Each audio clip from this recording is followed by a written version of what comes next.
So with that, I invite Shaun to turn on his camera, and we'll kind of go into the last talk of this introductory discussion. With it's great to hear from the the arms that we've already got operating on the surface of other planets, as well as some of the initial plans for demonstrations of arms in a lunar environment as well.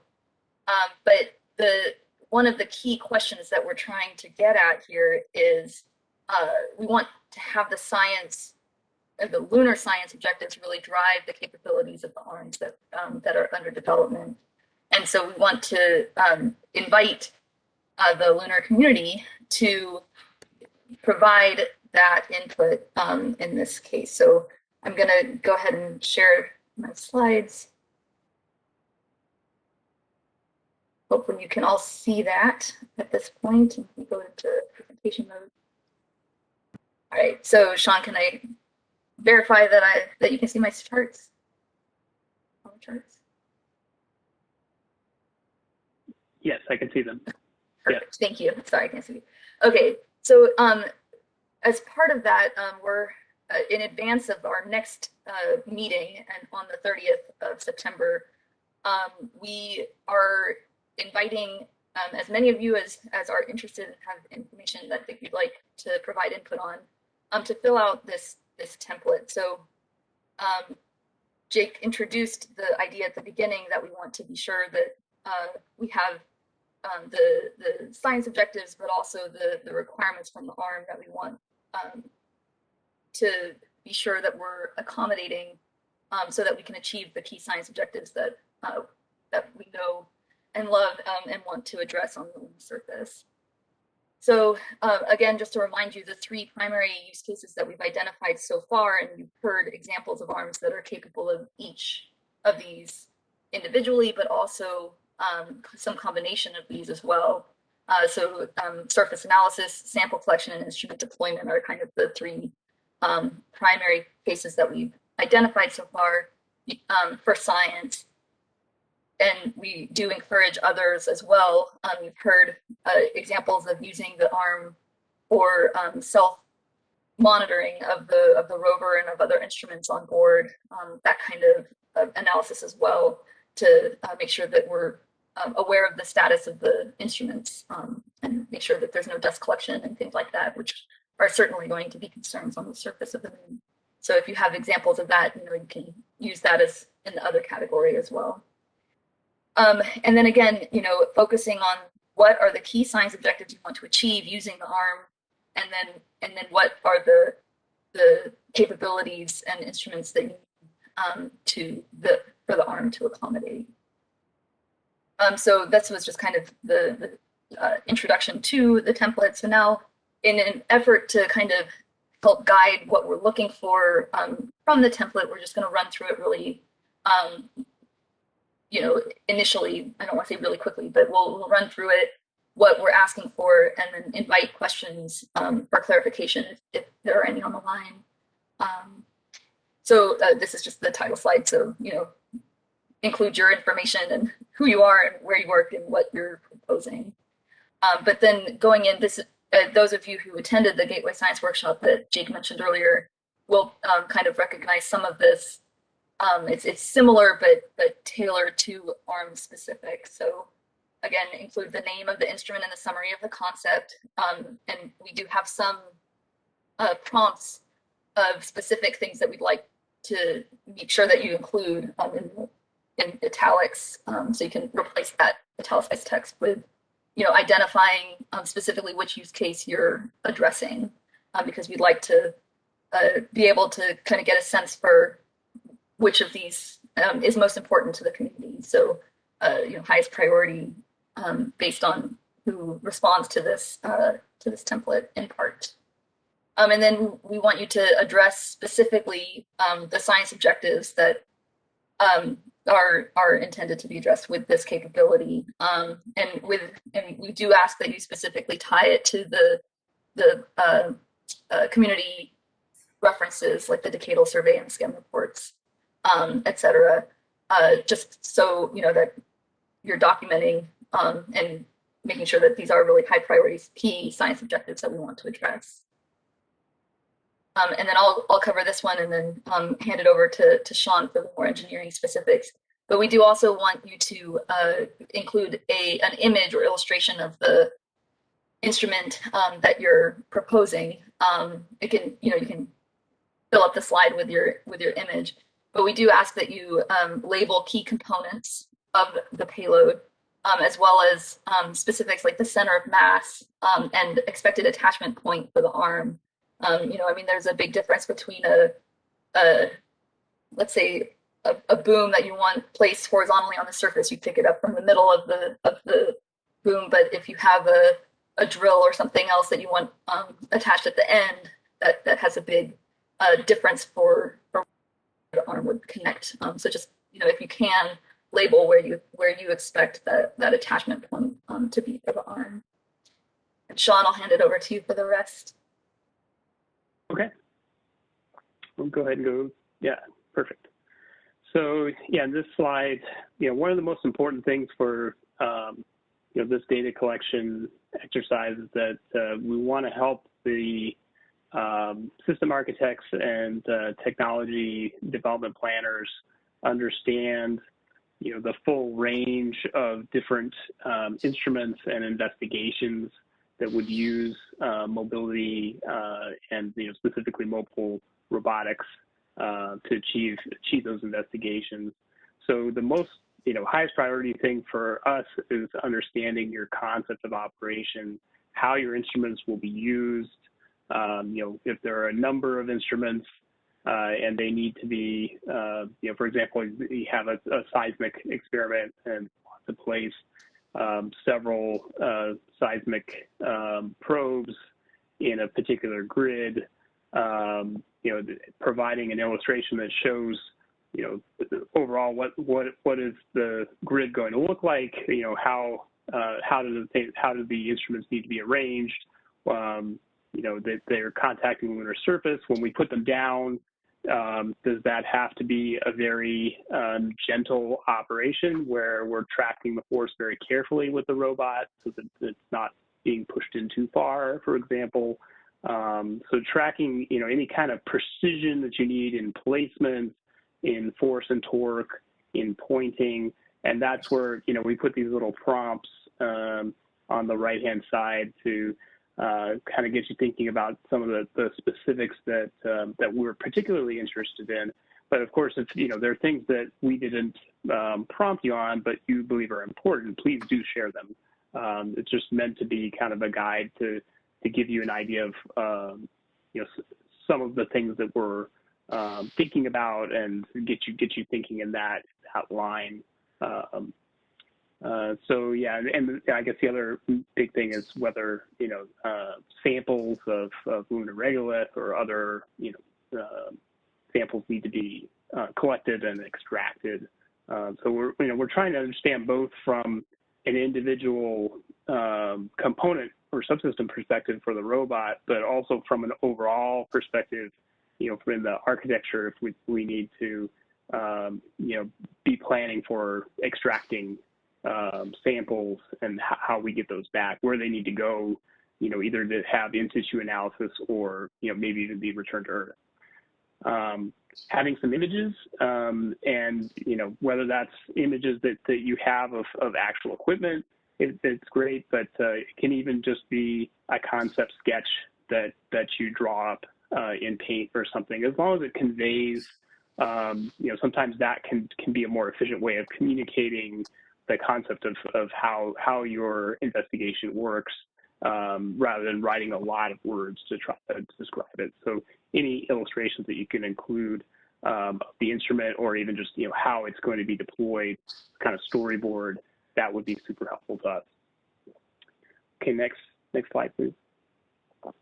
So the rest of that, the rest of the template is really about kind of gathering details as they're available, or to the level that you have an estimate of now. So we understand that a lot of things aren't sitting on the shelves where you can just measure the mass and the size of it and tell us what that is, or attach a spec sheet. But if it's conceptual, just your best estimate and an indication of, this is an estimate. This is what we think it's going to be. So we've got your basics, and we with size, weight, and power. We try to put some prompts to guide some of the things that we're looking for in specific categories. But if we missed a category, or if something doesn't quite apply to you, just fill in what you think should go there with some explanation. And if you don't have anything for that, it's okay to leave it blank too. It's just meant to be a guide for prompting questions for things that we thought would be commonly needed. So we mentioned power. One of the things I want to bring up is that, as you're thinking about these kind of things, you've seen that, some of the presentations we've had today from a few, designers of robotic solutions, robotic systems. There are many who are out there. I know many who are on this call, and more even beyond that. Part of the message I want to convey today is that we want to think modular from NASA's perspective, with respect to instruments and with respect to subsystems as well. So we're trying to protect against the uncertainty about, which specific rover your instrument or investigation may be hosted on, and which specific robot. We're trying to develop some standards, sort of like you could, I guess, imagine like CubeSat, where we define a box that is the standard unit of a instrument or payload, and that there can be several sizes, but that you can design to one and work with all potential solutions. That won't apply to maybe fit everything, but that's kind of the goal that we're going for. So part of our purpose here is to gather the extremes. So we want to know the range of different things that will be needed in terms of services and things we need to include in the interface between elements. But also thinking that, the instrument's going to need to handle some of its own power converters, for example, because we may choose to have 28 volts DC be the power bus standard. We may adopt that power bus standard. I'm not saying we are that specific one, but just for example, then you might need to have some power conversion on your side of the instrument. But we're not trying to get to that, all depth of detail right here. We're just trying to get an idea of, really how much power your instrument needs so that we size, the interface standards appropriately, that kind of thing. So, the voltage, great. If not, that part is a little bit less important because of the thing I just mentioned, where that gets into the detailed design, and we can decide which side to push it to from a technical perspective later. I think that covers this slide. Let's go to the next one. So, of course, we talked about physical, we talked about power. Data is the other thing, part of the interface that we want to make sure to identify, whether that's the bandwidth, the type of interface that you prefer. But again, that some of these things do get down into implementation details. So the biggest thing for us is the data volume, whether the concept of operation requires real-time streaming data or things that need to be sent back on a direct-to-earth or relay link versus being stored and then later downlinked, which I think is probably the more common paradigm. But if data storage is needed, how much data storage is needed, those kinds of things help us understand overall, how much data there is to be collected, where it's going to be stored, and then that gives us an idea how much we need to downlink later. Those kinds of things. Thermal is another factor. Again, if you have that information, that you have particular thermal requirements, especially I think as brought up in the cold arm presentation. There may be an investigation where you're interacting with an environment where if you heat the arm to keep the arm alive, you may, end up changing the properties of the surrounding materials that you're trying to measure.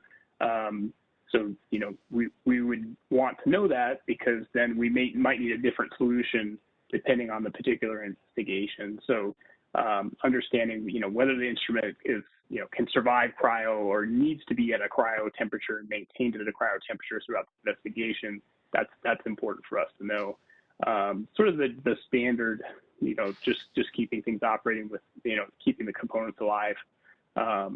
We expect that, and I think, as I said, some of those things might get down too much into the implementation details, but we're really interested in stuff that's out of the norm, that's a special requirement where it's going to affect the solution that we provide. So I think go to the next slide. So yeah, this page is talking about contact pressure with the surface, and we're trying to get some of the details I think I mentioned earlier about if there are tools that need to interact with the surface, or the investigation requires interaction with the surface, and that's the force torus sensing data is the data that you're trying to gather. We're trying to get an idea of what the ranges are, what's the magnitude, what's the precision and accuracy that you need. Or, you have sensors, sensor field of view, if there are illumination requirements. And then there's a couple, we have vibration, shock, EMI, sort of general design considerations, whether you have an especially sensitive component or not, if you have that information. I think, is there one more? Yeah, so we put a couple other things in here. Hazards to crew, since some elements like the LTV, the Lunar Terrain Vehicle rover, can have crew present. If there's something in the instrument that could present a hazard to crew, like a non-eye safe laser, for example, that this would be a good place to list that, just to keep track, since that's a factor of the crew presence. Then we mentioned, specifically this says LTV, but really it could be, any element. You could say, if you need accurate timestamps from the vehicle, or if you need any vehicle data about global position, or something like that, this would be a place to put that. And of course, I think this is the end of the template, but if there are additional data items that you want to provide, or I believe if you have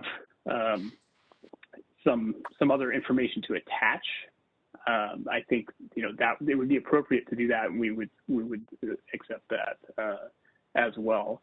But in general, we're not looking for you just to sort of like give us your paper and not fill out the template, because it's harder for us to go through and read your paper and extract some of the details that we're trying to get in the template. But if you wanted to include it in addition to that, feel free to do so. And one more thing. So I know for people who have or for companies that are providing solutions, or groups that are providing, for example, a robot or other components, this template is more framed for the instruments, but we're also interested in collecting that data. So if you have data on the capabilities of, for example, your robot arm, you want to say, degrees of freedom, payload capacity, reach, positioning, precision, things like that.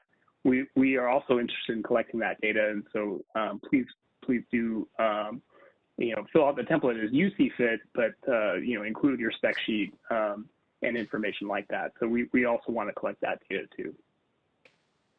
And then the final slide, that gives you the place to send it. So you'll be emailing it to both of us to make sure that we get it.